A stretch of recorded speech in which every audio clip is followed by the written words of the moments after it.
So again, our subject today is party history. Now, I don't intend today to recapitulate what's in the draft article that you read, if you've had an opportunity to read it. It's there for you to review as we take a deep dive into the theoretical underpinnings of the role of the party. What we want to do today is to review and have a conversation about how to think about our history and how to interpret it through a critical lens. What methodology do we use? What themes are important? What relationships should be stressed and what should be de-emphasized or ignored? And while doing so, let's remember that we're not dealing with a static thing, you know? Our history, even though it's in the past, is not a static thing. It's not fixed. It's subject to interpretation.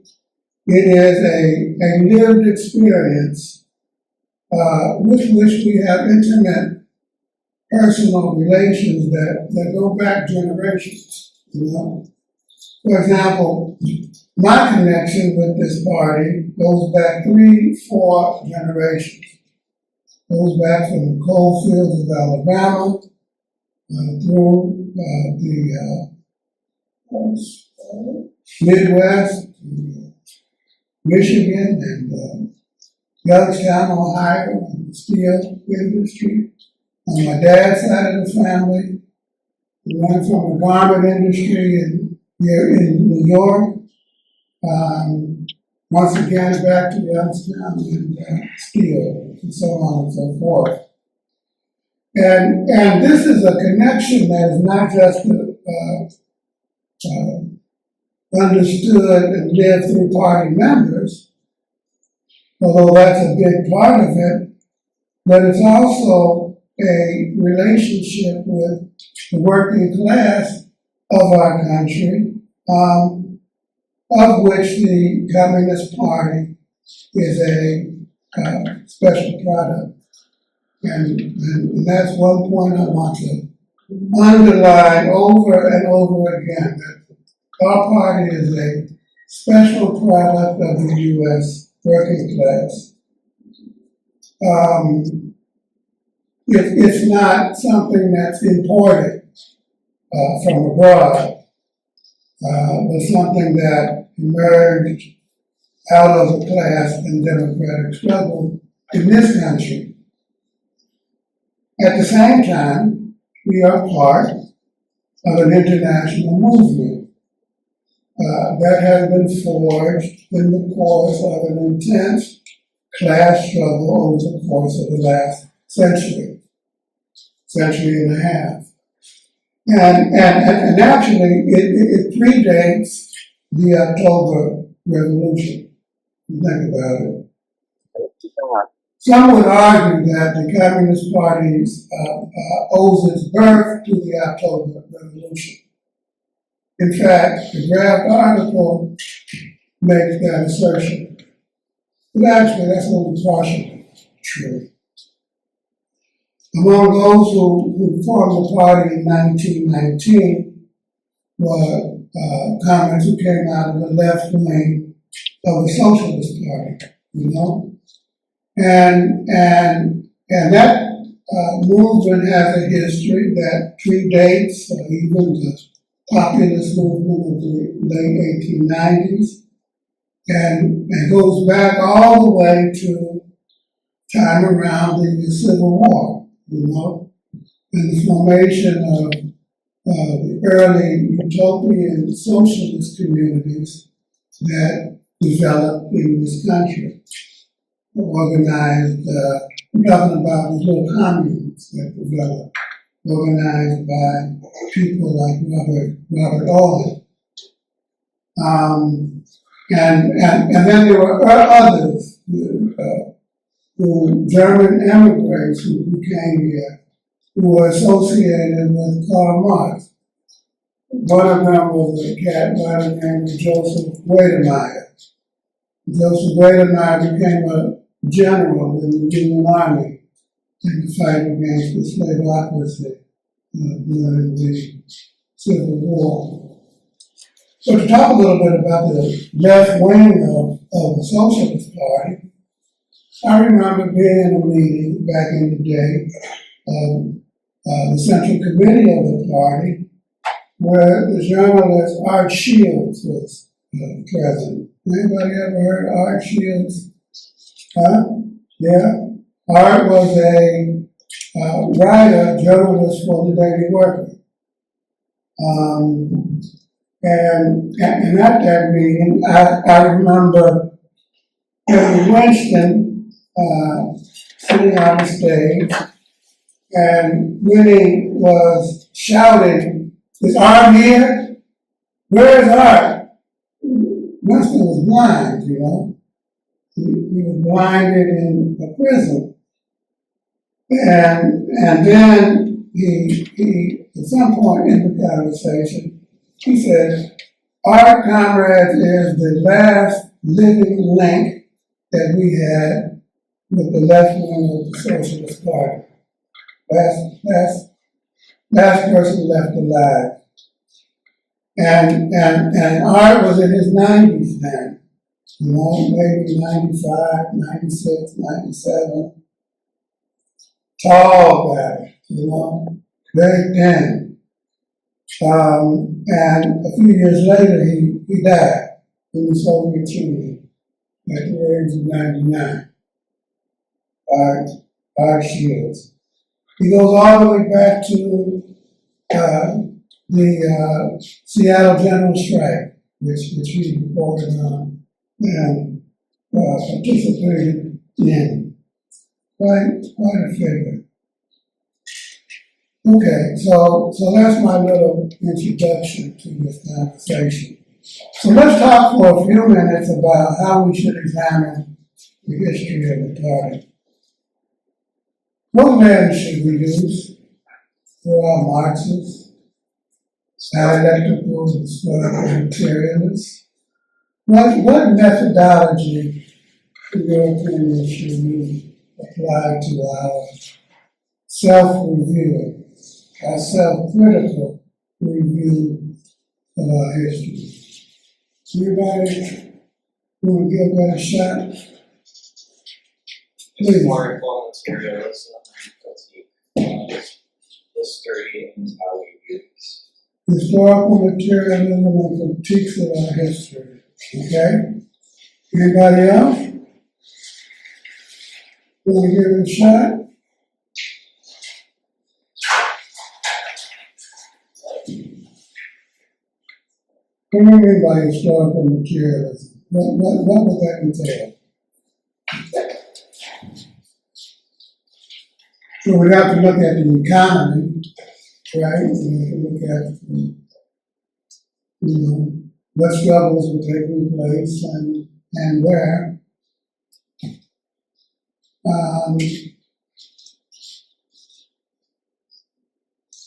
And what more? Huh? Is that Eric? Oh, I'm sorry. That was me blowing my nose. I apologize. Too much information.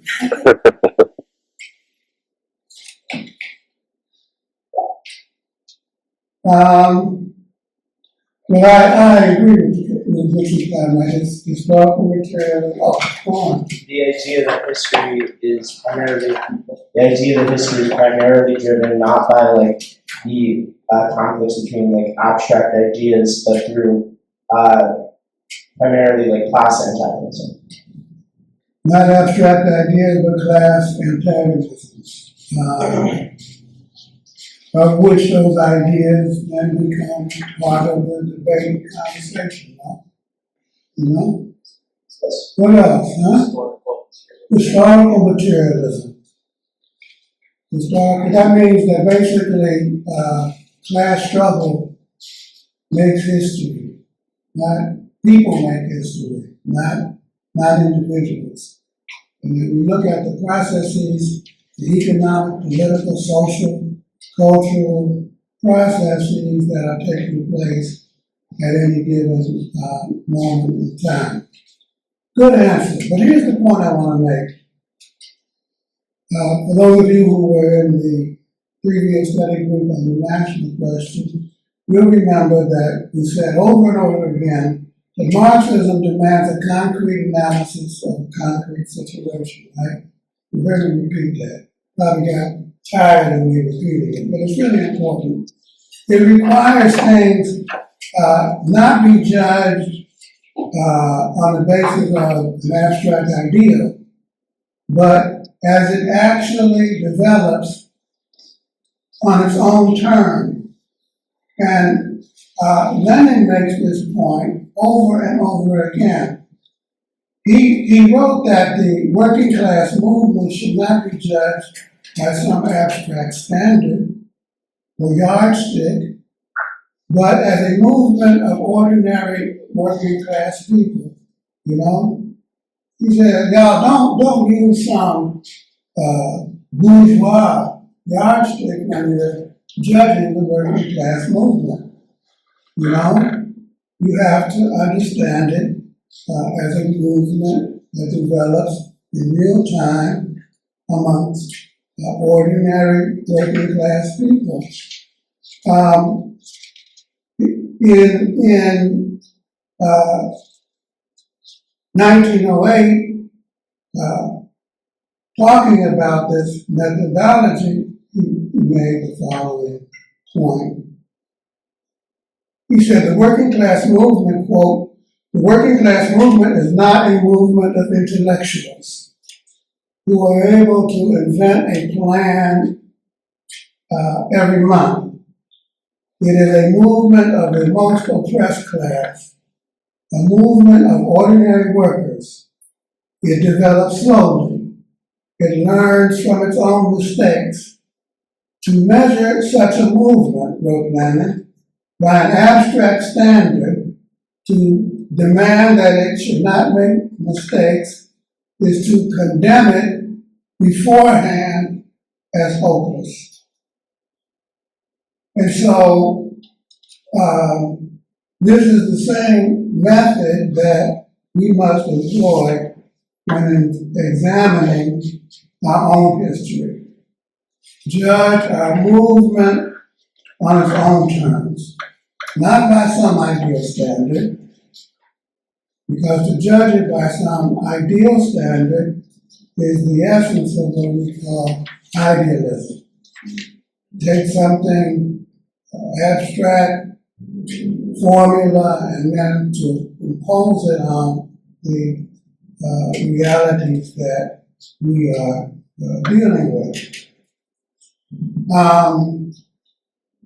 You know, I always like to say that when you're looking at the history of what took place in the Soviet Union, or in China, or in Cuba, it's important to have this formula in mind. Because, of course, in the course of the development of those revolutions, and in the course of the construction of socialism in those countries, a lot of mistakes were made, you know? And it is on the basis of those mistakes that the enemies of socialism condemn it. You know what I mean? But they don't take into consideration that the reason that the ruling class in the capitalist countries have been able to avoid those mistakes is because they have been in the course of building and rebuilding capitalism for half a millennium longer, you know? They've had 400 years to get their act in order, you know? When October took place in 1917, it was the first attempt. And when the revolution in China took place in 1949, second attempt, same thing with Czechoslovakia and the other countries of Eastern Europe. In Cuba, 1959, and so on and so forth. And so you have to think about, for our country, what would happen if the people who we know, our mothers, our fathers, our sisters, brothers, our neighbors, folks down the street, the folks around the way, were suddenly able to be placed in a situation in which we came to power. You know? What would that look like? You know? If our class were placed in a situation in which we had to rule without having had any prior experience in doing so. And I think that that's what Lenin was talking about. Don't judge it by what the bourgeoisie does. Don't judge it on the basis of some abstract standard, but on its own terms, based on the circumstances and realities and the people and the skill sets and the education and the understanding that they have. Anybody have any questions about that? Does that make sense to you? Yeah? No questions?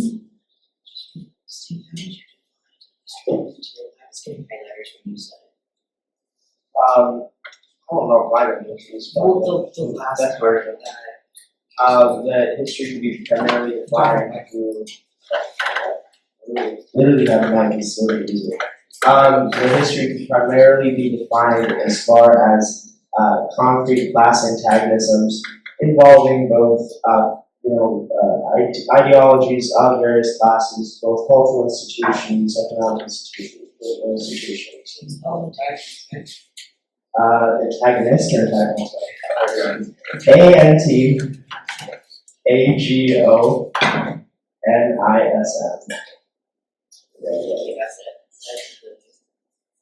Mm-hmm.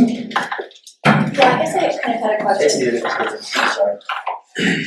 I had a question, kind of where you're talking about the kind of practical elements of what would happen if we were suddenly thrown into a situation where we had to operate the country. I guess I have questions about maybe how that's played out in the attempts that we've seen in other countries like the Soviet Union or in Cuba. You said before that the working class isn't a movement that's intellectual, I forget the exact phrase that you used it. But I guess how did that play out practically? Like even just with like social services and like operating, caregiving or education or things like that. Like in those first months or years of takeover, how did that play out? I'm sure that there was a lot of fumbling, but I'm curious. Okay. Anybody else?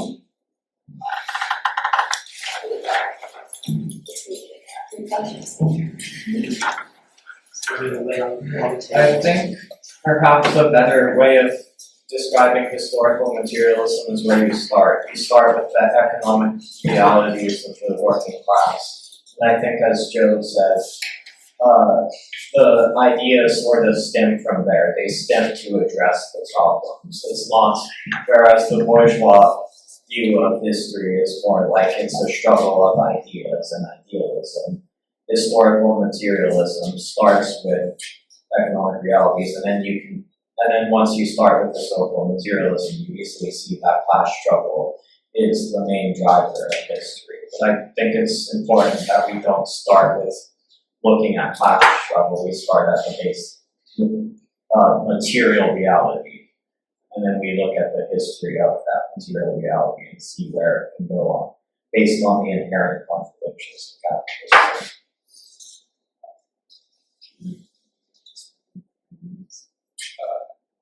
ECO. That Niles education is showing. MICS. Yes. So historical materialism is basically and this is a little bit abstract, but applying the understanding that, as Marx and Engels said in the Communist Manifesto, that the history of all hitherto existing societies is the history of class struggle. The battles between oppressing classes and the oppressed classes over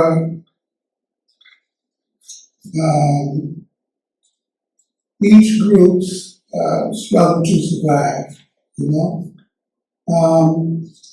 To put it in philosophical terms, it is the use of what we call the dialectical method in the study of history.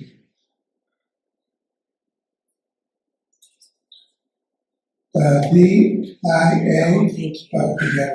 very good. To return to Brooklyn's question, you want to restate it again, please? Yeah, I guess I'm just, you said that, I forget the way that you phrased it, but you were saying that the working class isn't a class of intellectuals, or it's not made up of just intellectuals. I'm wondering, in the examples of attempts at socialism in countries, how that has played out practically in terms of social services, in terms of just running a country, basically, and the kind of problems that they may have faced when they first came into power. Because that's the kind of thing that I wonder about here, especially with them cutting positions within the federal government and cutting positions in just state work generally. If we don't have a class of people who's used to operating social systems, how that might play out. And I guess I'm wondering about the fumbling through that and the process. Well, it's a big problem, you know, because, and it was Lenin who made that point, that the working class movement is not a movement of intellectuals, but a movement of workers. And that's objectively true, but you don't want to exaggerate the point, because the originators of the socialist movement were precisely intellectuals who came from the middle class. And they brought to the working class movement the ideas of socialism. And they sought to instill in the working class movement the ability, with greater or lesser success, to develop their own theory, to produce what we call working class intellectuals, or what Antonio Gramsci called organic intellectuals. We're going to come back to that in just a moment, because it had a particular application and resonance in the Communist Party of this country. Some parties have been able to do that more easily, some not so much. But in the course of the working out of the initial days of the revolution in Russia in 1917, they ran into a whole number of challenges because, you know, sections of the intelligentsia, those who were had knowledge of how to operate a country, those who had knowledge of how to operate the economy, the factories, those who had the ability to run the farms, many of them went to the other side, you know. There were two armies who fought in the Russian Civil War. Whites and the Red Army. And so one of the adjustments that Lenin Stalin and Bukharin and Trotsky and Krupskaya and all the rest of them had to do. They had to make certain concessions so that they were able to convince those who had the skill set to run a country to come back and assist them in making sure that the revolution didn't fail for lack of expertise. So that's a big issue, and it was an issue in every single revolution. For example, in South Africa, after the defeat of apartheid, they faced the same problem. You know, the people who ran the South African economy, which is an economy with roughly at the same level of not Denmark, but the Netherlands. It was a modern, it is a modern capitalist economy with a highly developed industrial and scientific capability, you know? But the black population, the African population had been not pushed out, but had been denied the opportunity to develop the skill set necessary to run their own country. You know, they were tremendously undereducated. No black doctors, no black scientists, no black engineers, no black chemists, no black nuclear physicists, you know, no black city planners, so on and so forth. Nurses. The former president of South Africa, Thabo Mbeki, tells the story that one day they were in Cuba, delegation of the African National Congress, and they had a meeting with Fidel Castro. And Fidel had just read the basic document of the National Liberation Movement of South Africa. And that document is called the Freedom Charter. And one of the planks in the Freedom Charter said that the goal of the initial goal of the revolution was to take over the mines, to nationalize the mines. Fidel asked for a meeting with the South African delegation after he read that, and he said, all right, that's a wonderful goal, you know? You should take over the mines, put the mines in the hands of the South African population. But he said, I have a question for you. He said, what's the question, Fidel? He said, how many mine engineers are in the ANC? He said, none. Why are you going to take over the mines? How do you want to nationalize them? Who's going to run them, you know? And he said that because Cuba, after the revolution, had the same set of problems, you know? All of the people with all of the skills went to Miami, didn't they? You know? Doctors, lawyers, engineers, you know, farmers, the wealthy classes left. And so your question is quite appropriate. Now the Cubans had the benefit at that time of drawing on support from the Soviet communists, you know?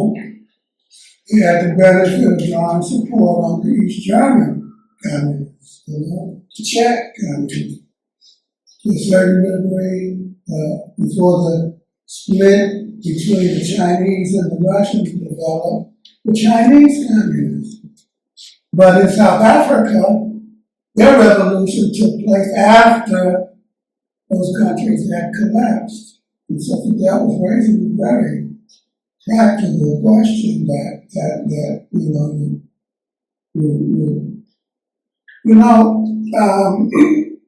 and I want to end with this when we get the material to talk about. The former General Secretary of the South African Communist Party, a comrade by the name of Lenin, and in 2 or 3 successive governments, he is the Minister of Education.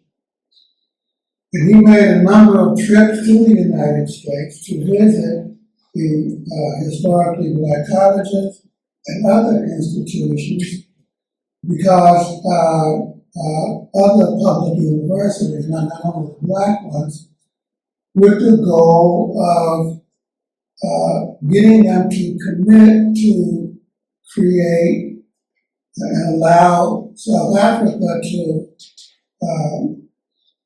send to the United States students so that they could develop a cadre of black PhDs, African PhDs, because they were, And so these are very practical questions that every revolution has to deal with.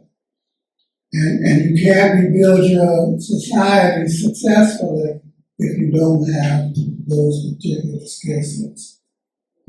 Question? This makes me scared. Sorry? This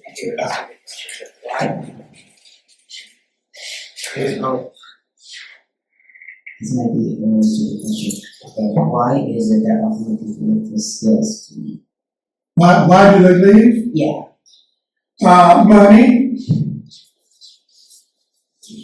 Dangerous. The people with the skills are, I think the people with the skills are bourgeois, they have bourgeois training and bourgeois upbringing. So they're the owner class. And when you take away all of their things, they don't really like They could that. be really artistic and a better explanation. Just pass it around. I was just gonna say, this is really making me think about the issue of DEI and like representation within all kinds of different jobs and like the importance of affirmative action and things like that, because you start to really see like the motivations, but besides just ignorance, why they don't want certain people knowing certain things or being in certain positions, because then they'll develop the skills and the knowledge to be able to work by themselves or work outside of the current system. Good point.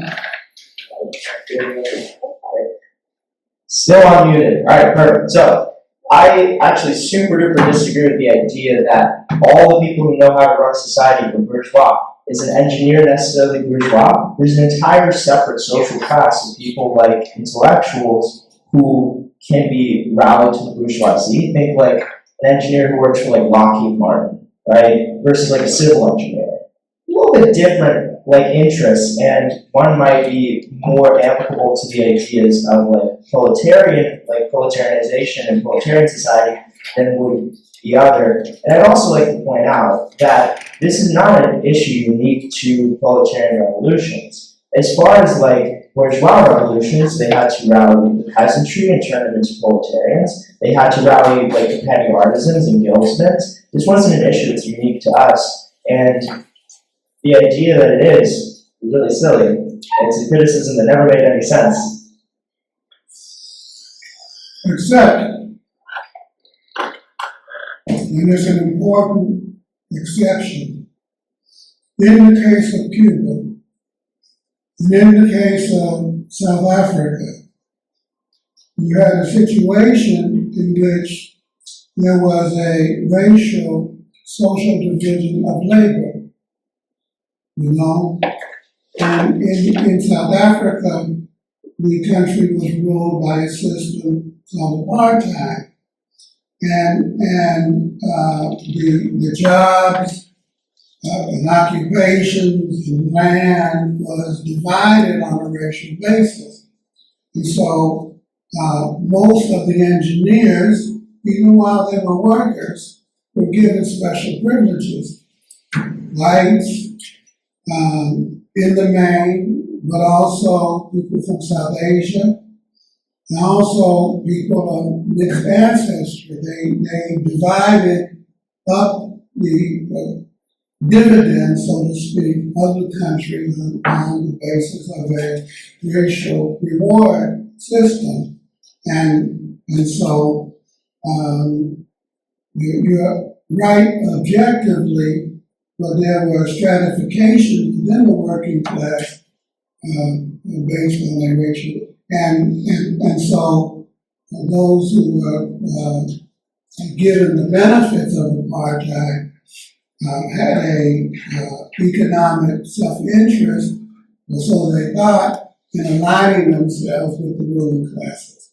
You see what I mean? And so that we have to take that into consideration as well.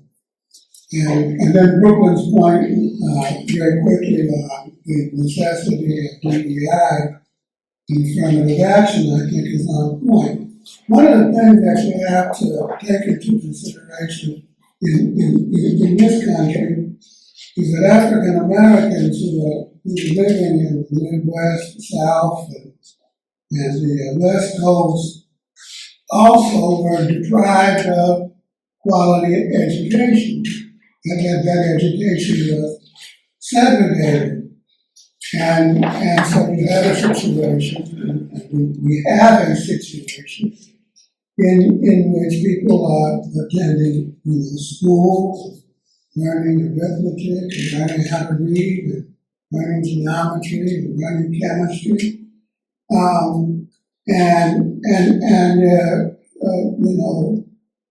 Going home to situations in many cases in which their parents are functionally illiterate,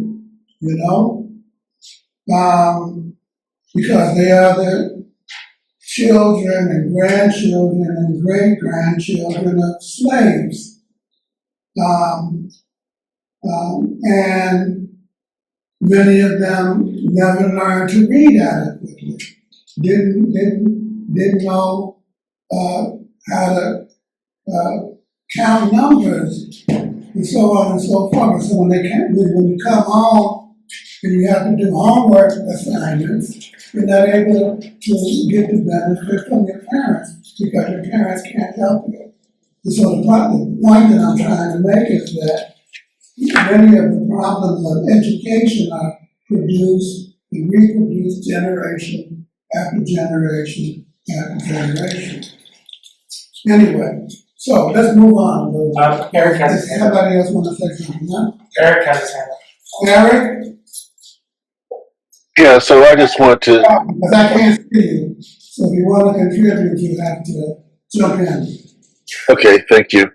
So affirmative action, yes, very, very important. And I really thought that the points that Brooklyn made were really important about the implications of affirmative action on future participation in the society. Education, very, very important. And to the point, there's a severe lack of education in the Black and brown communities and in the white community, but it's particularly in the Black and brown communities. And then the last thing, as an engineer who spent his whole life working in the tech world and in the political world, both, there's a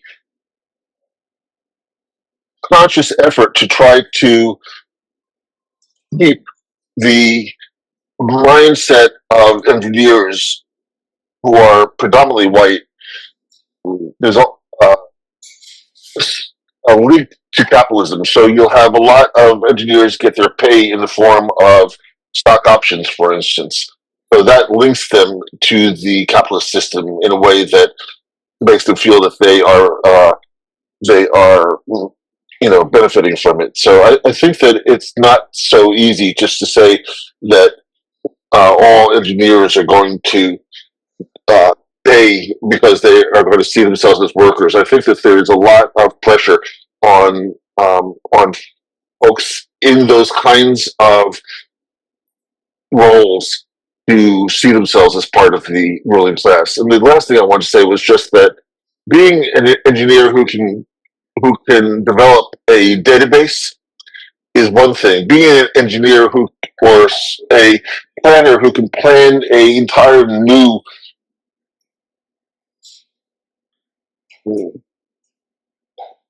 energy plant, for instance, is a whole different thing. And we're going to need people who can plan energy plants and things like that. And that's very specialized. And I think that that is going to be a challenge. Thanks. Okay, so we're discussing the problems that the working class movement and the national liberation movements confront in the course of attempting to build our movements, both in conditions of capitalism and in conditions of attempting to construct socialism. And by the way, our party has the same set of problems today, We need people who are, for example, adept at social media, We need graphic artists, We need, and I could go on and on and on, But because of, our lack of having comrades who have certain skill sets, it inhibits our ability to do a number of different things. We need fundraisers in the party, who are able to write grants, and so on and so forth. We need journalists who have, the skills of writing and editing, and so on and so forth. Making written word, and audio, and film, and so on and so forth. So these are very practical problems that every movement faces. Okay, so we said that this method of understanding our movement as a movement of ordinary working people and examining our history is the criteria that we want to use. We have to judge our movement on its own terms and not by some made-up ideal standard. So next, let's talk about the thing that we want to define on its own terms. Let's talk a little bit about what the Communist Party is. Okay? How do we define what is the nature of this party? What do we mean when we talk about the Communist Party is a political party of a special type? Have you heard that before? Party of a special type, please. Mike? Just hold it down. I'd say, in one word, what the party should aspire to be is the political movement that abolishes the present state of things. Political movement that abolishes present state of things. Okay? What else? I can name another political movement that abolished the present state of things. MAGA. It's fascism. Change for change's sake is not. It's not I was meaningful enough. specifically quoting. One at a time. So I don't know. I mean, I wrote the context of the quotes, right? But I'd say there's probably a little more than that. Okay. Are they trying to abolish the present state of things or preserve the present state of things? Not, just something to think about in the course of our conversation. So, one definition of the party has been rendered, and this is what we want to stick to for the moment, is that the party is a movement to abolish the present state of things. What else is the Communist Party?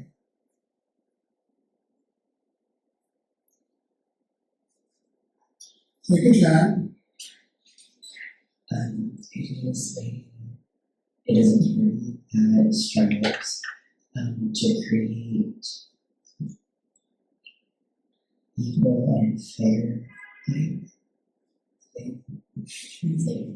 Equal,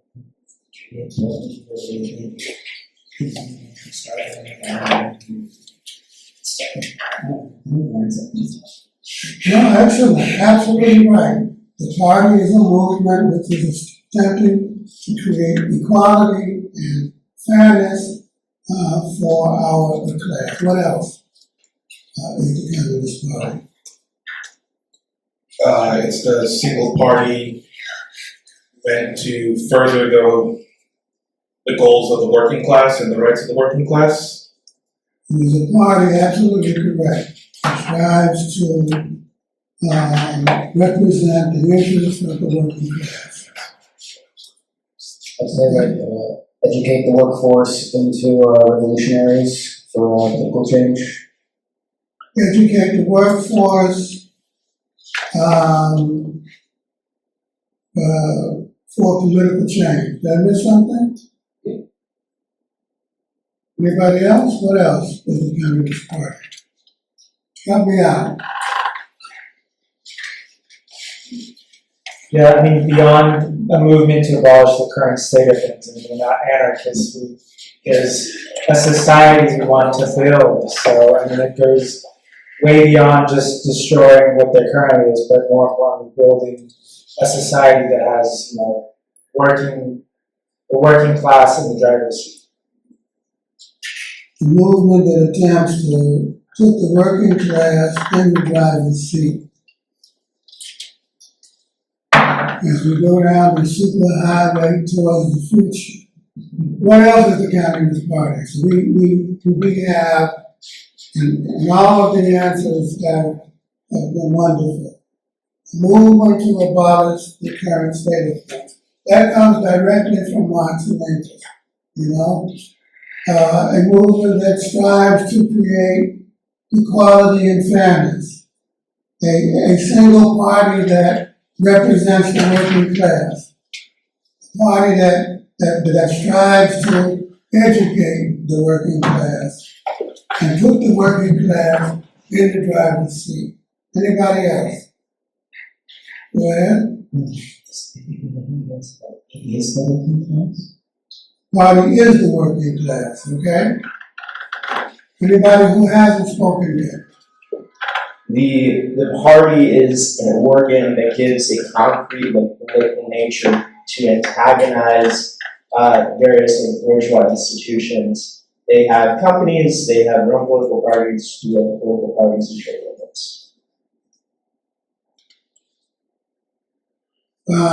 So we are a movement that recognizes that there are different class interests. Is that what you're saying? Yeah, that gives like a distinct like gives body to like the interests and the goals and desires of the working class as a whole, like the proletariat specifically. Good answer. Good answer. First of all, the comments have said that the Communist Party is a working class party. Sorry, Joe, can you repeat that last, or you just said that? First of all, the party is a working class party. Working class party. Lenin says that in that piece that I read. And that's an important part of the definition of what the party is. But there are other working class parties around the world, aren't there? There's the British Labour Party, working class party. there's the Workers' Party of Brazil, another working class party, right? There's the German Social Democratic Party. It's kind of a working class party too. Social Democratic, but so is the Workers' Party of Brazil. So is the British Labour Party. Some are right-wing Social Democrats, some are left-wing Social Democrats. In my opinion, Social Democrat is a Social Democrat. So being a working class party is not enough. You know, we need to add something else. And I think the two comrades have already indicated. We got to put revolutionary in the definition. So in the first place, the Communist Party is a working class revolutionary party. Secondly, we have to add to the definition that I don't think anybody's mentioned this yet, but we are a vanguard party, right? A leading party. What Lenin called the advanced detachment of the working class. So we're a working class party. We are a hold-up revolutionary party. And we are what Lenin called the advanced detachment of the working class. And then you have to ask the question of, well, what makes us advanced? What is it?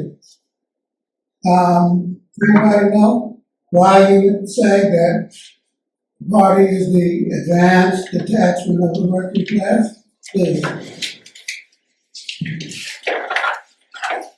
I guess that we have a political platform and a strategy that can advance the movements of the working class. Like right now, the working class, like pretty much everyone would hate their boss, but they wouldn't really know what to do about it, how to organize, how to fight back against the system, the oppressive system, which is capitalism. So we have a political platform and a strategy. And where did that strategy come from? Eric. Eric? Where did that strategy come from? That strategy comes from the democratic discussions based on the science of Marxism-Leninism inside of the party, and also in dialogue with other sectors of the working class. And one thing I want to mention also is that the party fights for oppressed people as well as the working class. Thanks.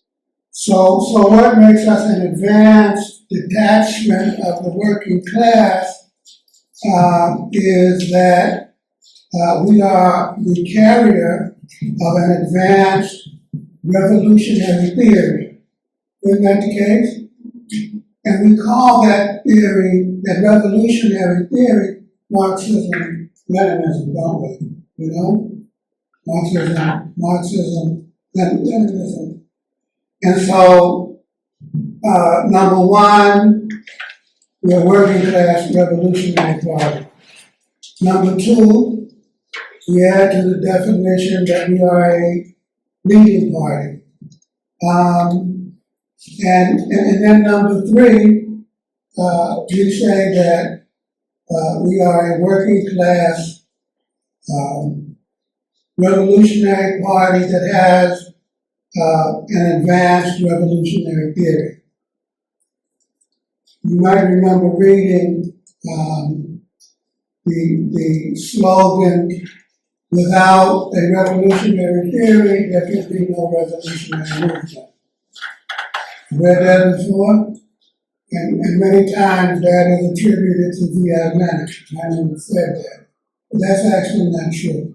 He did say it, but it didn't come from him. It comes from Engels. Without a revolutionary theory, there can be no revolutionary movement. And then you got to add those three things together.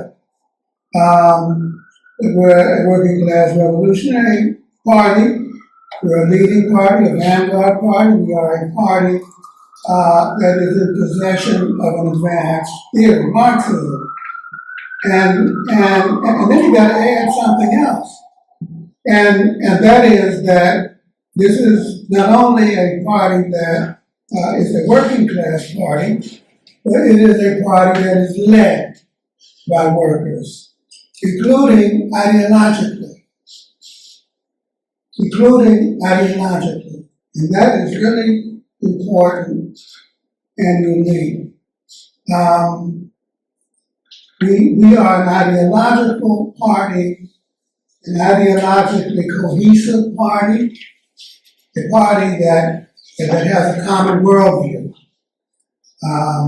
that is united in the execution of common tasks.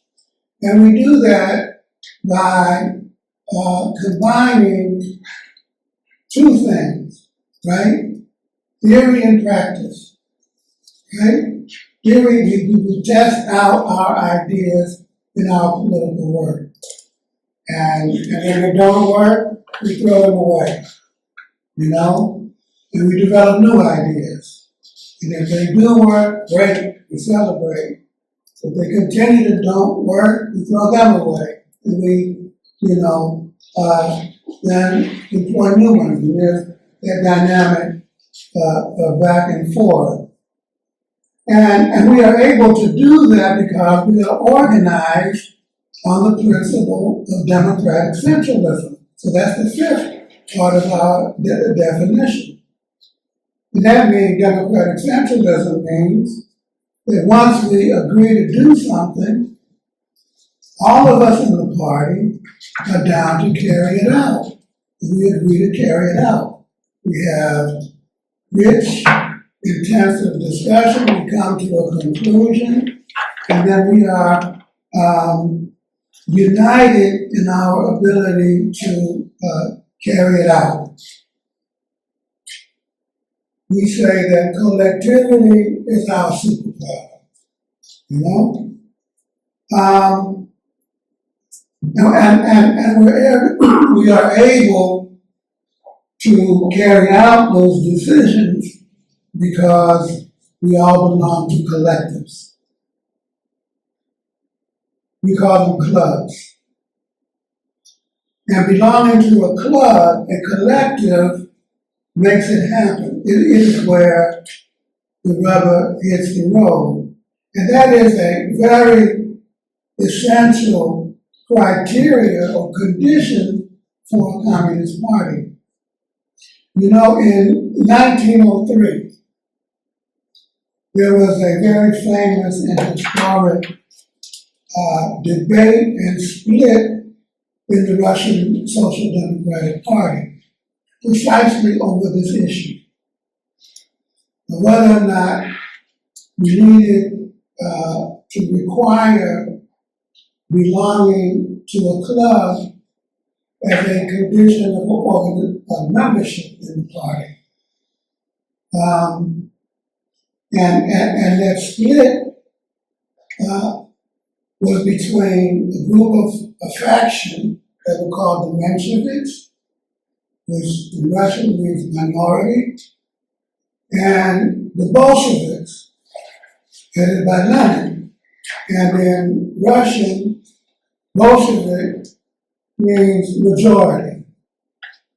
And Lenin and them were arguing that a criteria of membership is that you had to participate in the club.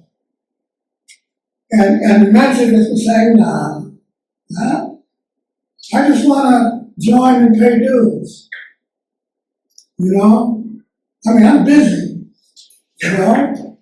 I got to work. You know? I got a family life.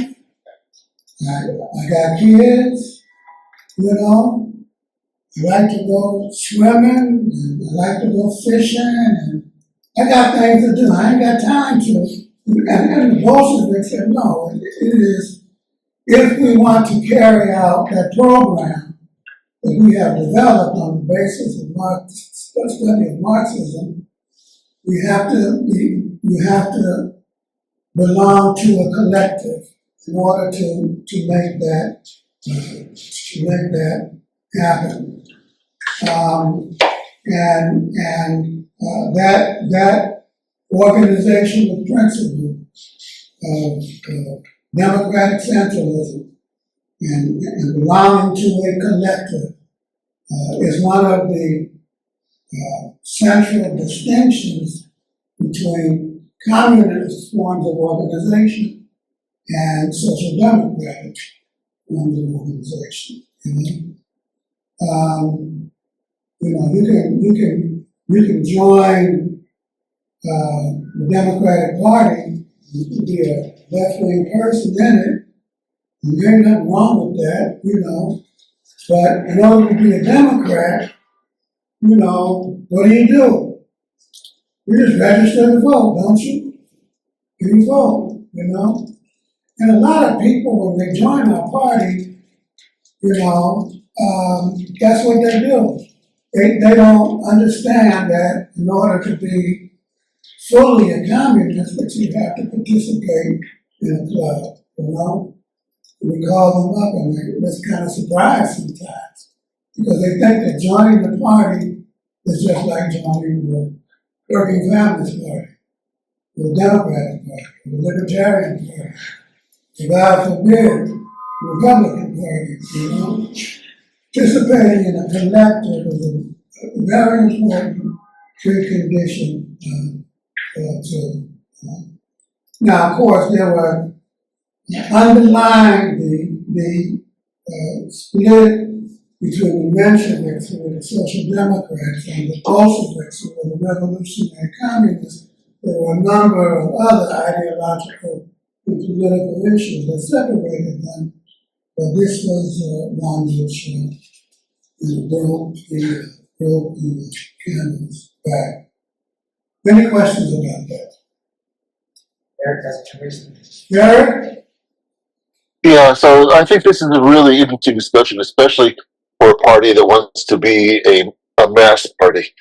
And I think one of the things that goes along with this discussion is the fact that the structure of the party, the organizational structure in particular, is reflective of the struggle that the party is in at that time. So you can see that the party has different organizational structures at different times in its history, but that those structures are adjusted to meet the historical demands of the moment.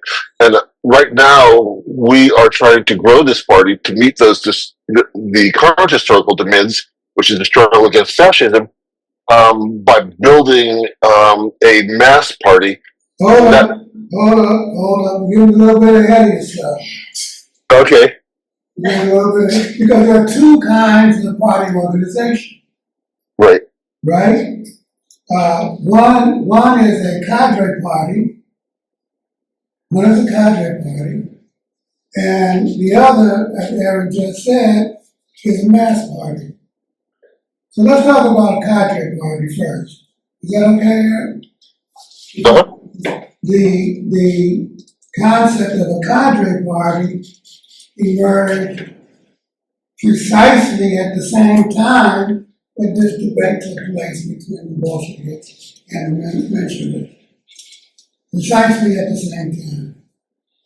What is a cadre party? Does anybody know? Brooklyn?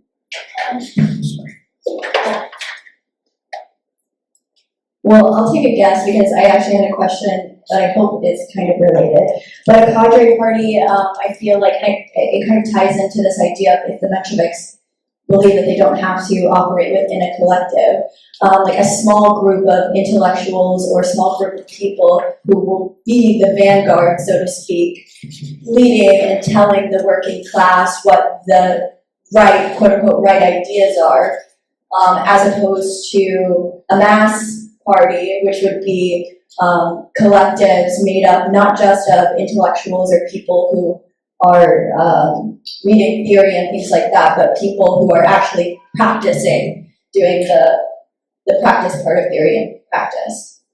Okay. So Brooklyn is arguing that the cadre party is a small group of comrades who highly organized, highly committed, ideologically developed, organizationally skilled, who are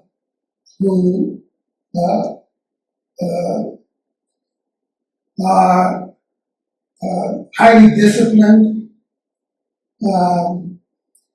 who are functioning in very challenging situations in Russia at that time. You know, there was a monarchy, right? There was a monarchy in Russia, the Tsar, you know, there was no democracy. It is an organization of what we call professional revolutionaries. Professional revolutionaries. And because of their skill set, you know, they are committed to functioning in both legal and illegal conditions with the aim of overthrowing the capitalist system by means of insurrection. Please. What's The microphone. What's the difference between a cadre and a Django? Or is it the same thing? Good question. Does anybody want to try to answer that? Okay, let's answer the one at a time.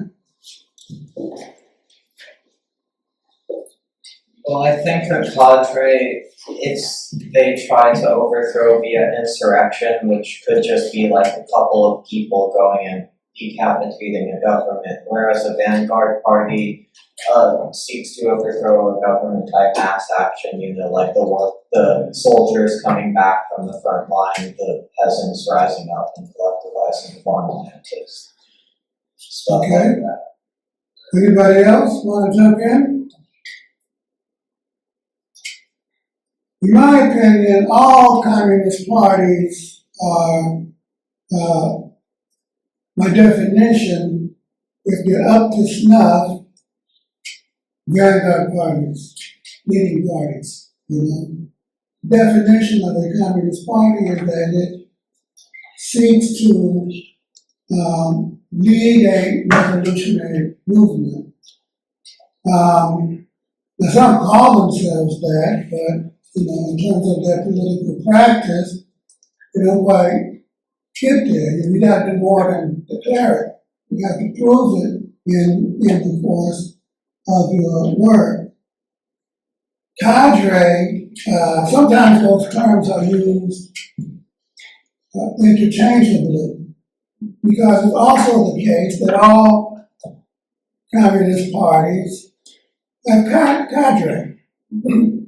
Cadre means, let's say, broadly speaking, committed party worker. Whether you work full-time for the party, or whether you have another job, but you are a person who, let's say, consistently carries out party policy. You consistently carry out party policy. Those who work full-time or who volunteer full-time would fit the category of a professional revolutionary. Are there any professional revolutionaries in the house today? If so, raise your hand. You know, there you go, that's what I'm talking about. You see? So that's the cadre party, you know? Let me tell you a little story in this connection. Here again, it's about the South African party, one which I'm very familiar with. In the early 1990s, the South African parties suffered a split in the Central Committee. As did we. It was part of this crisis that developed in the world communist movement. And one of the issues, not the only one, but an important one, was whether or not they should be a cadre party or a mass party. Right? And the issue was that they were coming back into the country. They had been illegal. You know, there were about 3,000 ANC and party members, most of whom were living abroad. You know, they had been forced into exile. They were living in Botswana, in Zambia. They were training in the camps in Angola and in Mozambique and Zimbabwe. Some were studying in the Soviet Union, Syria, Hungary, Cuba, so on and so forth. Mandela was released. They negotiated a settlement. But you're talking about a very limited cadre of people.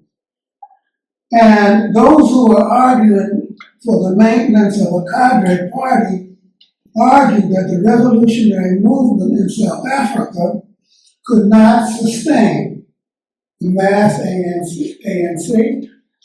the National Liberation Movement, and a mass communist party at the same time.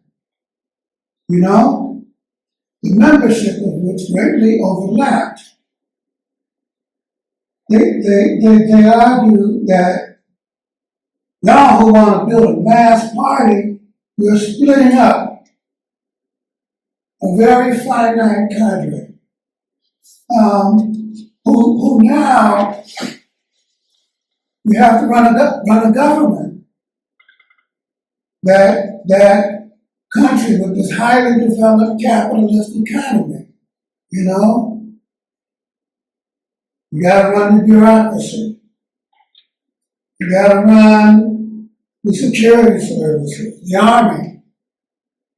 You gotta run, in South Africa at that time, with nuclear weapons, chemical, biological weapons.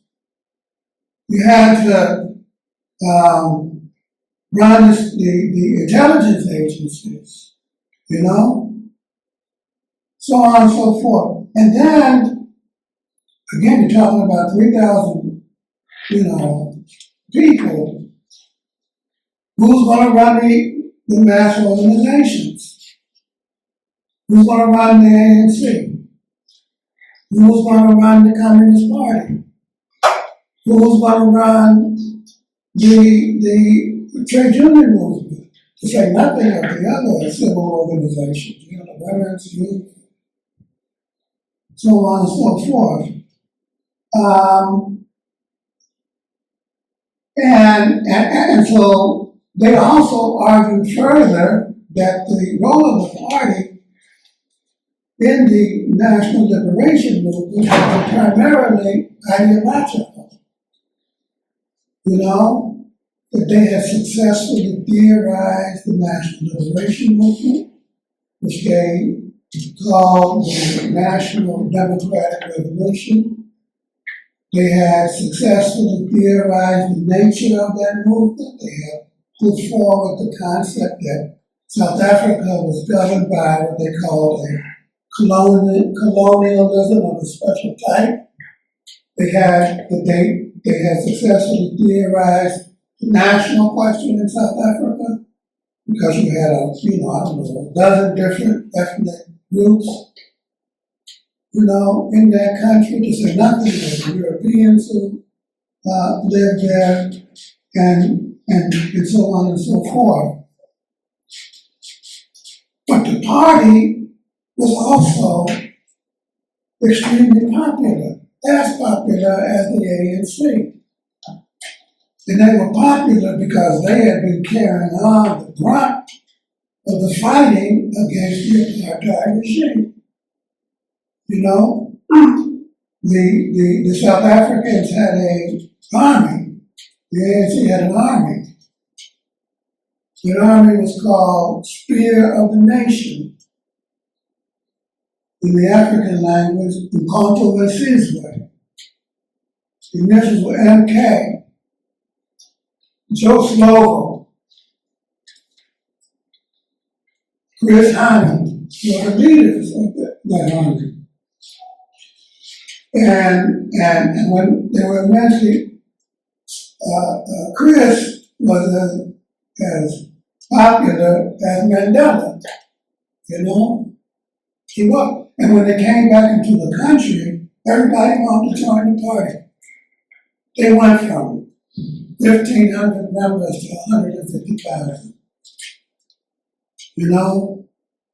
And so the party in those conditions said, yo, we got it going on, you know?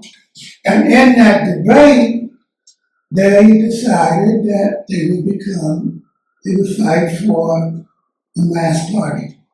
They didn't agree with the Congress or arguments for a cadre party. And back then, to tell you the honest to God truth, I thought they were right, you know? But looking back on it today, I'm not so sure. I'm really not, because now in South Africa, because of all of those problems that I described, the revolution in that country is in very difficult circumstances. The ANC lost its majority in the parliament, and now they have a power sharing government with the former apartheid parties, you know. The left is in very difficult circumstances. Can't nobody agree with anybody about anything. And so maybe it's the case that if they had followed the advice of those who are arguing that the party should maintain a smaller, more ideological role, they wouldn't be in this situation. And so Eric is making the point that the difference between a cadre party and a mass party are really not all that separate, but depends on the circumstance that each revolutionary movement faces at any given moment in time. It all depends on what circumstances we are fighting under. So, Eric, tell us, because we're trying to build a mass party here at this particular moment in time, you know? But it wasn't that long ago that we perceived ourselves as a cadre party. Not joining the party, it was perceived and organized as a cadre party. So what is this mass party thing we're talking about, and why do we self-conceptualize ourselves in this way at this time? So, a mass party is important today because we have to respond to the challenge that history has put before us, which is a challenge of fighting fascism. And so we are in a position, in my view, to build a party that also reflects the fact that 60% of the population of youth is supportive of the idea of socialism. So we have a moment here where there is mass support for the things that we fight for. There's an understanding that there is a need for the kinds of changes that we are fighting for, and our party can, which is a vanguard party, as we've been talking about today, our party can provide leadership in the form of mass participation in movements. So that would be turning people out for the kinds of things that we've been turning out for. marches, protests, and boycotts and that kind of stuff. But also, how do we theorize on the challenges facing us and move the members of our party in concert, in unity, and in democratic centralist ways to be in action, and then through that move other forces as well. So, but I think that when we're talking about being a mass party, it's important to understand at the same time that being a mass party is not in contradiction. Like we still have people who function as full timers in this environment, and they're needed because as people come in, they're coming in without a understanding of what the party is structurally. They don't understand the party as a incorporated thing, as something that has been here for over 100 years. And it is a way bigger than just a group of people who want to talk amongst themselves, but it's a fighting party. And so that's what I have to say. Thanks. Okay. Go ahead, Cameron. I'm sorry? Can I get a contribution? Contradiction? Oh, I thought it said contribution. No, Alright, okay, never mind. I retract. So a mass party is just what it says it is. It is numerically large. Mass. It tries to get bigger and bigger. It seeks to win power. Just like the Vanguard Party. I'm sorry, it is a Vanguard Party. Just like the Cadre Party. It seeks to win power by creating a mass ideological and political following for socialism. Its goal is to win, according to Lenin, the majority of the working class to support the socialist alternative. And it believes that this will come about by a skillful combination of working in the communities, and also by winning positions in civil society, in the mass organizations, and winning positions in government, local, state, national, so on and so forth. Lenin felt that in the developed capitalist countries, the situation was too complicated. That you had conditions of bourgeois democracy, that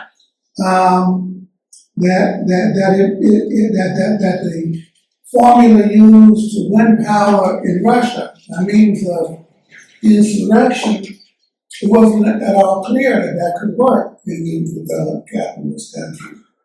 And that therefore you had to wage a much more longer, much more difficult, much more protracted struggle. And again, key to that was winning a majority of the working class, to goals in favor of socialism. We ain't trying to carry on out the coup, Questions? Brooklyn.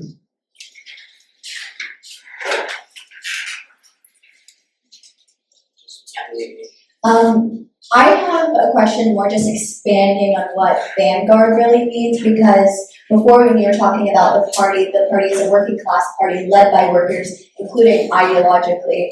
And then when I think of Vanguard and leadership, or a lot of the time, I guess maybe when I've heard people talk about this concept before, it kind of, I wonder what the distinction is between a vanguard that's full of intellectuals, that's leading or telling workers what to do, as opposed to a vanguard that is letting workers lead themselves, including ideologically, and what a vanguard means in that way. When we talk about distinguished people, distinguished cadre being leaders within the party, and then the party being the leaders of the working class movement. and at the same time workers are leading themselves, I want to understand that more. Okay? Anybody else, questions about what we just went over?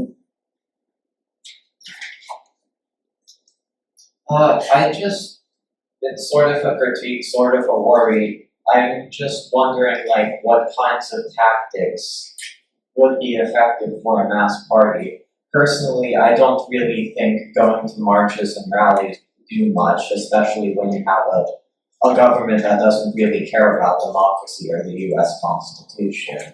Like, if they see millions in the streets, they'll just say, oh, these people are bad people, they're not citizens. I think they won't respond to that kind of action, and I'm just wondering what would really be the best action, or why is that kind of action an effective action against fascism? Okay. Anybody else? Well, I mean, my opinion is that, as we have said, just to take the second question first, that we have to use all of the tools in the toolbox. You know, we have to march, we have to occupy, we have to strike, we have to vote. All of the tools, barring none, multiple tactics in order to achieve our ends. History shows, just looking at our recent history, that, for example, in the 1960s, in the U.S. South, we had apartheid. We had apartheid in the South. Black people could not vote. You know? And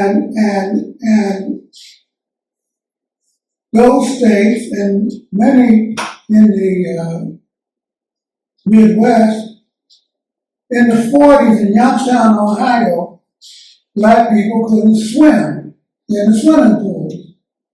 Am I making that up? No. Couldn't go swimming. And there was a civil rights movement that began in the South, in Montgomery, Alabama, you know, over the right to ride on a bus. And for a decade, we marched, we sang, we went to jail. And in 1963, the Voting Rights Act was passed.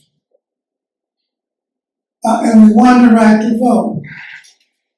And in 1965, the Fair Housing Law was passed by Congress. You know? Medicaid was passed, 1965. So is it true that marching doesn't work? That sitting in doesn't work?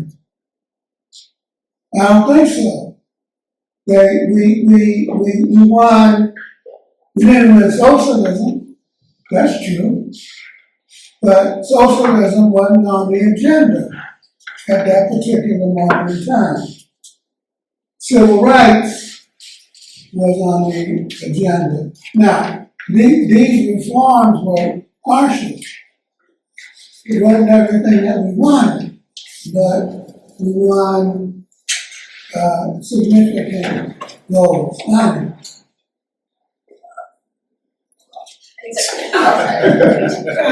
I can help. I didn't hear your question, sorry, I was in the bathroom, but I think I can guess the question based on Joe's response, but I think the word demonstration is a really useful word, because it is demonstrating a movement, and so like as in the marches are not, it's not just about the march, it's the movement behind the march and what it's demonstrating, and it's not just about the mobilization, but it's about the organizer behind that mobilization and what happened afterwards, and so, Marxists and whatever, they're demonstrating the building of a power of a movement that obviously has to go beyond those particular demonstrations of that day. Is that related to what you were asking? I really actually answer your question. Feel free to correct me from that. I really do think I'm right though. This is taken from my experience organizing in my union, which we're organizing is on various broadcasts. I think I agree with you that the protests and marches and all of that stuff don't actually do anything for the government, but I think what it is it is structure testing, where it is getting people who don't normally organize, don't usually, protest or act or do quote politics like that. I think it is to get them comfortable with civil disobedience, with demonstrating their power, get them comfortable in those spaces, and then organizing them and doing the vanguard style of teaching them how to do more. Because your average person, especially the working class person, they're too focused trying to pay their own bills and suffering under a boot to have the time to be hey, this is kind of fucked up, we should do something. So it's kind of more of a, big steps into the water kind of thing. If I'm right. Okay. 1, 2, and then we can move on. Going on that, organizing specifically, demonstrations, of course, like you said, on their own, don't just, make any change.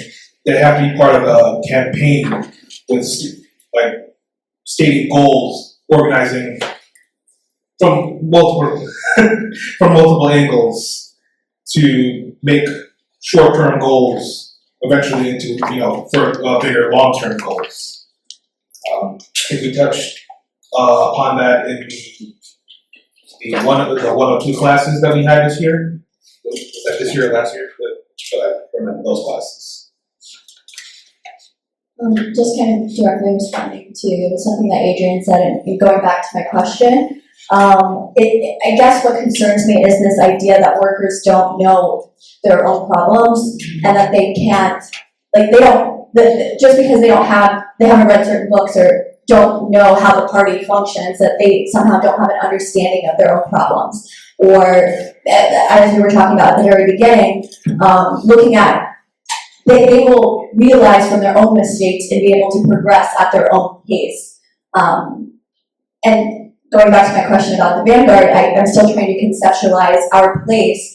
If we know that workers know their own conditions and they know their own problems, where exactly are we fitting in? Because I have a concern about, and I've seen this, of people kind of telling people what they should be doing or what they should be believing in. I don't believe that that's the correct approach, and I'm sure that that's not how, from what I've read from Lenin, how he's kind of conceptualizing it. But I'd like a more concrete vision of what that looks like in my head.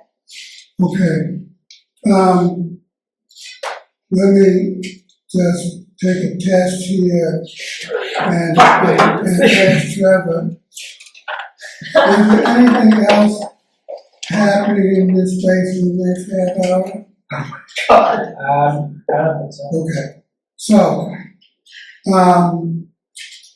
the goal, Brooklyn, of the Communist Party is to create conditions.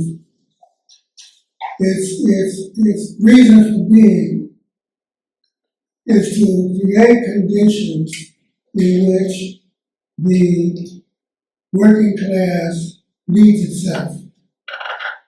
That we create workers who create their own theory, so that we are not dominated by anybody else. We create working class intellectuals. It is a fact of history that the ideas of socialism emerged from the middle classes.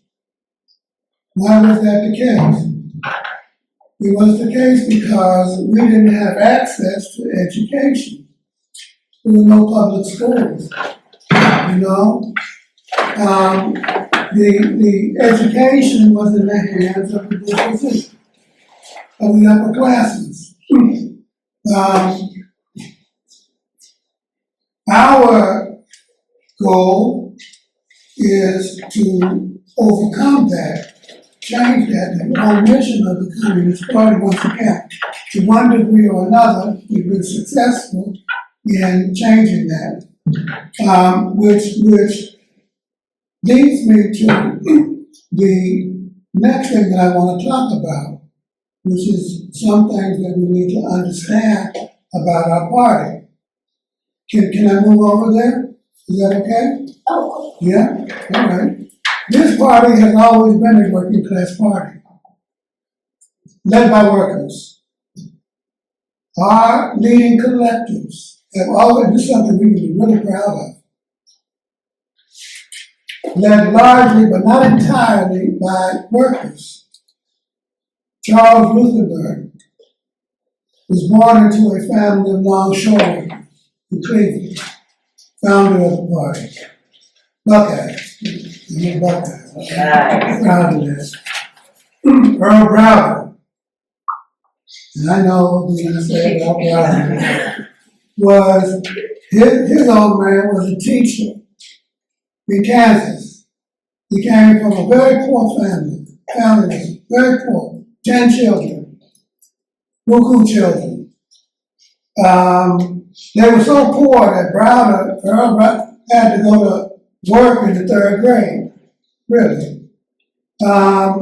Eugene Dennis, who succeeded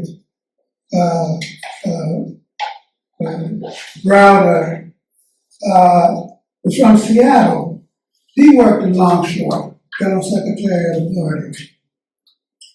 And then there's a lumberjack, Bill Foster, William Z. Foster. Everybody knows William Z. Foster.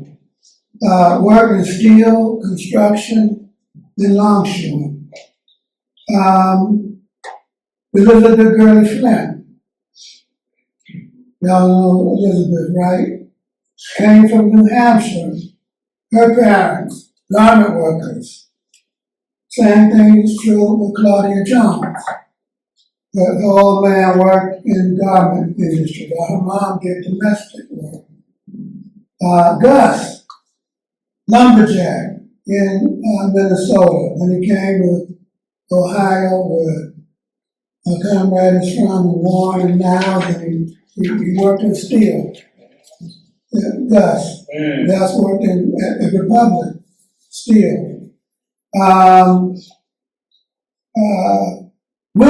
Winston came from a sharecropping family, Mississippi, and also worked as a factory worker in Missouri. The point here is that we have always been a party by workers and for workers. And we had the distinction that we were able to create a cadre of working class intellectuals to lead our party. And therefore, we produced our own theory. Foster was the author of the concept of industrial unionism, which now is the main concept in the U.S. trade union movement. Claudia Jones developed the theory of triple concentration of women of color, that women of color are oppressed as women, are oppressed as workers, and are oppressed because of race and nationality. James Jackson theorized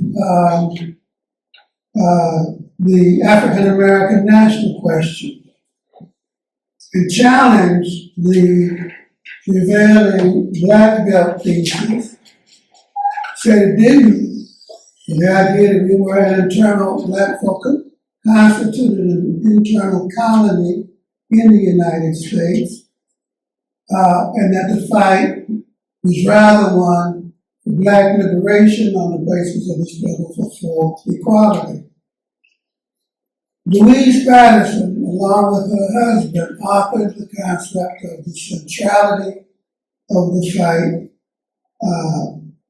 against racism and for black liberation. Winnie talks about, they were the authors of that. Gus, the original work on the concept of the All People's Front, up in the front against fascism. Gus formulated the concept of Bill of Rights socialism. Gus theorized the idea that there was an emerging anti-racist majority in the United States.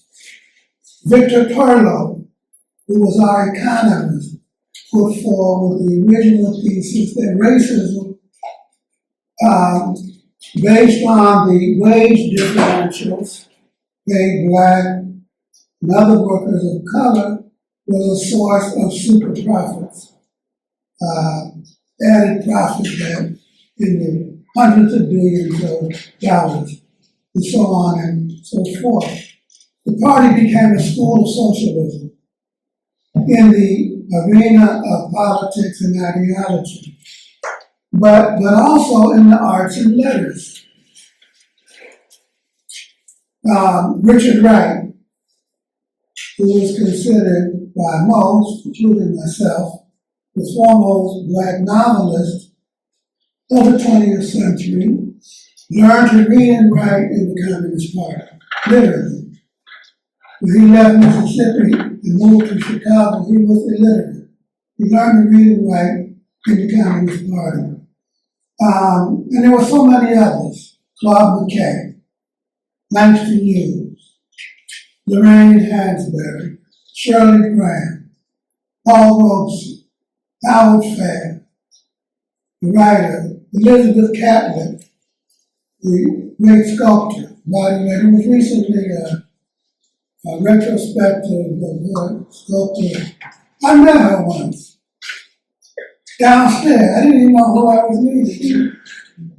She came to the kind of just a whole marshal here every year, and so on and so forth. We were creating the basis for a new proletarian culture, created by and for working class people.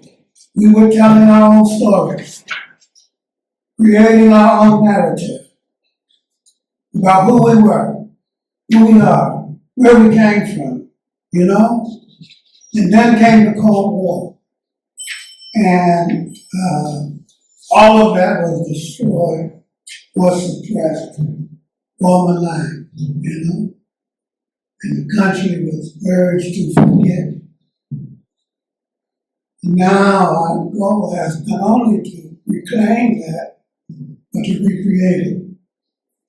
So some of us are trying to do that, you know? We have a theater company, we're trying to build here, and so on and so forth.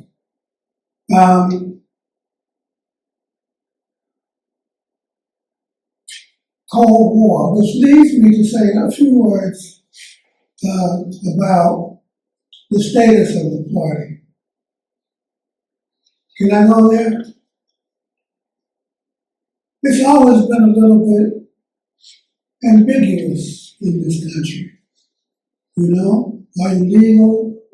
Is it against the law to be a party? Member of a party, or is it not? And you'll see that in some of the ways things are handled in that draft article. For example, we talk about Harry Bridges, the head of the Longshore Union on the West Coast. And they argue that his membership was suspected but never established. And then some paragraphs later, it talks about, they use the term, the communist Paul Robeson. But the same thing could have been said about Paul.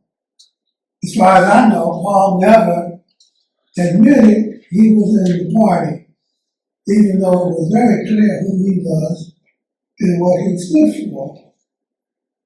Does anybody know why that's the case? Why some people were public and then others were kind of underground in this country? Anybody know? Please, Nick?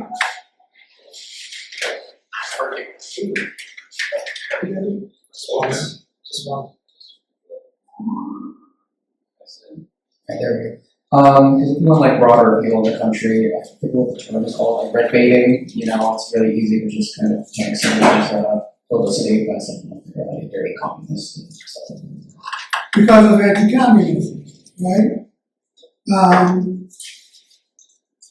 Historically, the party has always been kind of semi-legal. And this stemmed from two sources. The first was ruling class repression. There was the Red Scare back in the 20s, right? Palmer raids, 1919 to 1920, 10,000 people were arrested, 500 deported. And that had a lasting impression in the minds of the body politic. It lasted through the 1940s, even while we were able to build a party, a mass party during that period. Because of our work in the fight for industrial unionism, because of our work in the fight against racism in the South, Scottsboro, the defense of Angelo Herndon, the organization of shared profits, organization of the CIO, and so on and so forth. And then came the Cold War. I believe 1943, Winston Churchill gives a speech for the Missouri, in which he talked about an Iron Curtain descending over Eastern Europe. And the consequences of that was that thousands of people were fired in industry. Unions developed anti-communist clauses in their constitutions. You could be a member of the union, but you couldn't get elected to office. And that wasn't lifted in the AFL-CIO until the 1990s, when a guy by the name of John Sweeney became the president of the AFL-CIO. The other, so that's the main source of it. The other source of this ambiguous status emerged, in my opinion, in part because of the very concept of the cadre party. That is, that because of its mission, there was a certain secrecy that surrounded who was going to be public and who was not be. In addition, Nick, to the problem of red baiting, you're absolutely right. Some people were public, some people were not. Our goal since the 1990s has been to break with that, to fight for the full public presence and right to participate fully in the life of the country. And we have seen that notwithstanding by the attempts by the far right to red bait, they called Barack Obama communist, socialist. They called Joe Biden communist, socialist, Marxist. Comrade Kathy. Comrade who? Kathy Hochul for endorsing. Comrade Kathy, so on and so forth. Those on the MAGA right might go for, but there are big sections of the country that do not. I don't know if y'all saw this recent poll that was done by Jacobin in the Rosa Luxemburg Institute, we said that 60% of Democrats support socialism, which is not good for the Democratic Party in the eyes of the matter, right? You take that out of it as far as they get. But it just shows you that there's a growing rejection of anti-communism and anti-socialist notions. Okay, so that's what I wanted to present. Any questions about that or any of the readings that we did for today? Anything that you have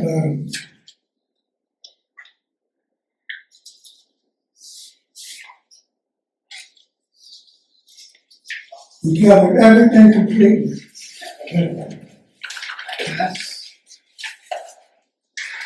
I guess just my thing is currently we're not even like that big of an institution. If you look at all of the left-wing groups, often it's just a local group. And even though the Communist Party is national, we don't have a lot of people. I was just wondering what the way forward you think is for us to build a mass party, for us to build disciplines for like a cadre and other people around that as a mass party. Good question. I'm sure y'all have opinions about that. What do y'all think? Somebody asked a very good question. What's the way forward?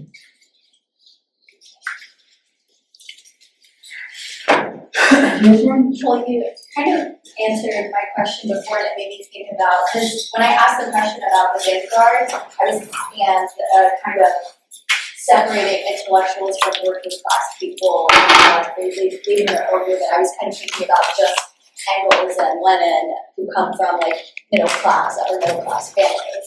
But then you were mentioning all of the theoretical leaders that we have in the party who are working class people and who have contributed theoretically to our movement.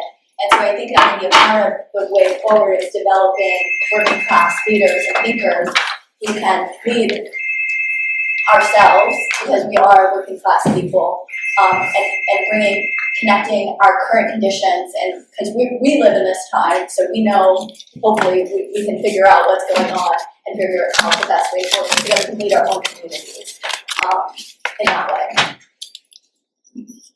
I agree very much. Who else? What's the way forward? Quickly. Somebody will have a contribution. What's the way forward? What are we trying to do? One of the ways that we're trying to, while y'all thinking about that, is by creating our own cadre, is by having this study group. Because we were at the convention of the New York district, kind of complaining, Yes. that we didn't have education for it. And there's sharp criticism of the national leadership. That means me. I felt ashamed. I was like, whoa. So I raised my hand. And I said, we'll organize a study group. What do you say? Everybody, big applause. That's why we're, now, I want to give Denise Miles that credit because they are conducting educations, online, seminars, webinars on a whole variety of different topics. We're still doing things like this that will enable for us to understand who we are, what we are, so that we can become our own theoreticians. And there's some of you in this room who will do that. But theory has to be combined with practice, honey. Yeah, I mean, I think, I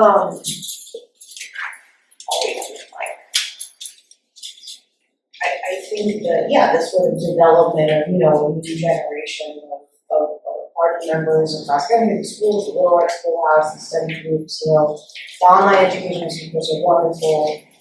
Online, it's one thing to look at a lecture on a computer, and it's another to have collective discussion, which is such a big part of how we learn as communists. And then it's like, you spoke about this, Joe, like the difficulty of the growth of the party during the COVID period and the inability of leadership to travel around the country. And so, the ability now for the folks who've been, organizing to be able to move around more so that there's more contact between people as they join the party and those that have been in the party to make those historical connections, I think is very important. And then also, and it's always been the case, and without all the areas you described, there's the inside-outside thing, there's all these mass works that the party's connected to, people in the trade union movement, but, if we're building a mass party, bringing all of those people that are connected to us in all of these 1,000 ways, closer in and, sort of into the fold and working more closely with them, I think is also part of it. So there's yes, the party's small, but the party's never been small, I think, in reach in ways that are sometimes difficult to read about, outside of just hearing from party members. And so, taking advantage of that would be chosen itself a project. Good point. Anybody else?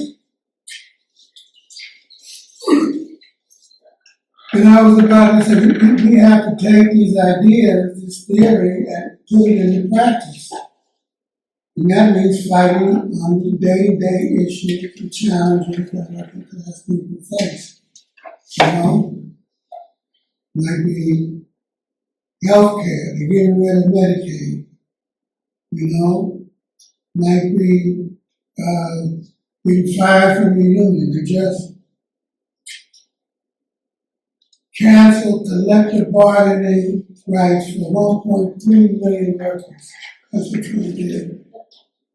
Fired hundreds of thousands of federal workers. Boom. They don't like it tough. That's what they're saying.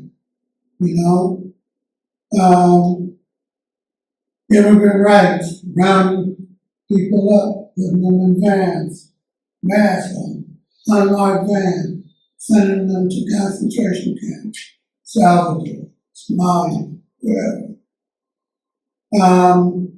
Police violence against, Black, Latino, Asian. All of these other struggles. And the party has to take initiative in concert with others to, women's rights, the attack on trans people. All of these things that we need to take initiative on. And all the while building the party,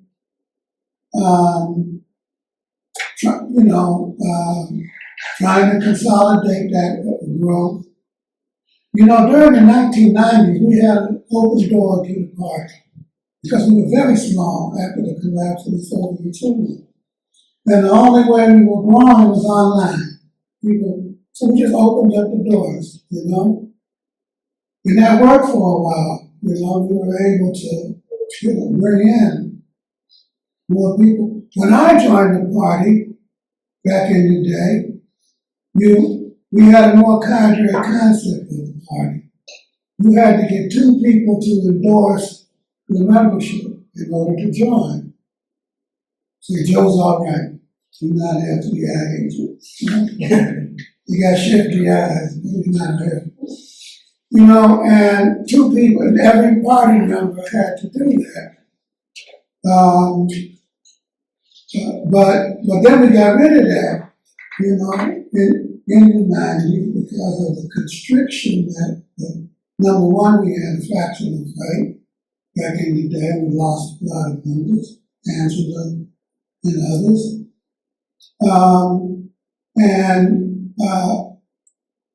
And then, you know, so we opened, but then, as we started to grow, the ruling class started to take notice. And they started sending funny people into the party. You know, MAGA communists. Yeah. Numbskull started doing that, you know? And others, it wasn't just them. And so we had to change our membership policy. So we pulled back a little bit. And we said, you can apply to join, but you have to be vetted, right? YCL has a vetting policy, party has it. So you got to meet with a collective, people got to get to know you, and so on and so forth. So we moved a little bit. So the forms of organization kind of change according to the circumstances that you're dealt with. You know, you can't be rigid. And we got to run for office. By the way, do you know communists got elected, won the primary in Massachusetts a couple days ago? You know, Nick? Luke won. Now they're going into that's a big thing. What's on city, what's this, City Council, Northampton. Northampton. And I'm going to run too. When New York Communists tell me where, I'm sure I begged them, I pushed them, teased them. Okay, I think we're done for today. Thank you, comrades, very much, and we'll meet again in 2 weeks.